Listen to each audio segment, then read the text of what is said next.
Let's talk about web forms. A major reason people use landing pages is to get signups and to have people fill out data on page. So we have integrated a serverless web form system. It transmits data via API. And you can build these on the fly right here in your Sandbox account from specific widgets. One of those would be the sign up component. So if I open up the sign up component, I can again choose my variant data. I can choose a different one if I so choose. I like this. Let's go with the all blue background. That's really sharp. And you'll notice I can change the logo of my company. I can add some content to give some context to what I'm trying to have people do.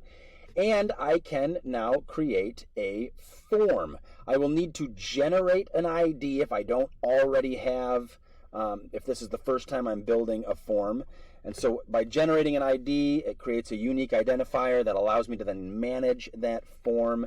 And I can, name my sign up form, and I can start to edit the fields. In this case, this design component assumes that we're doing a sign up, so it's got a first name, a last name, an email, and a password, but you can do anything with this, right? This is basically just collecting data for submission. So once I have all of that done and built, I can again close this down. I can publish, and now people can begin to put data into my landing page, and I can begin to receive that data. And then from the web forms section here, you'll notice I've built a couple of forms. I can see submissions and I can manage that form.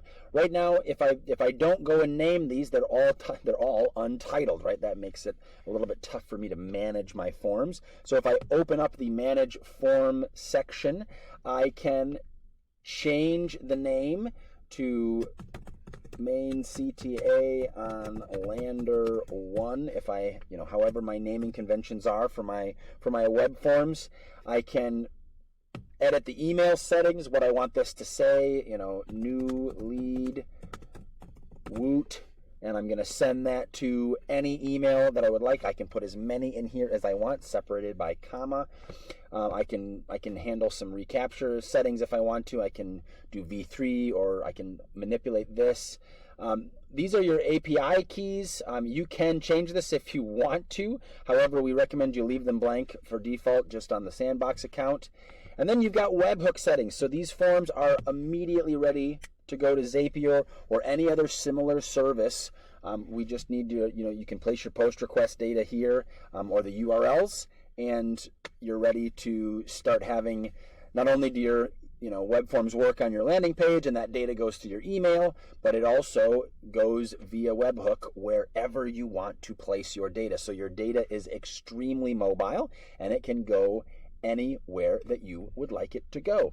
That's a quick discussion on the WebriQ forms, but the fun part is you can build these on the fly right from within the editor and send that data wherever you want to go, all right here in the studio.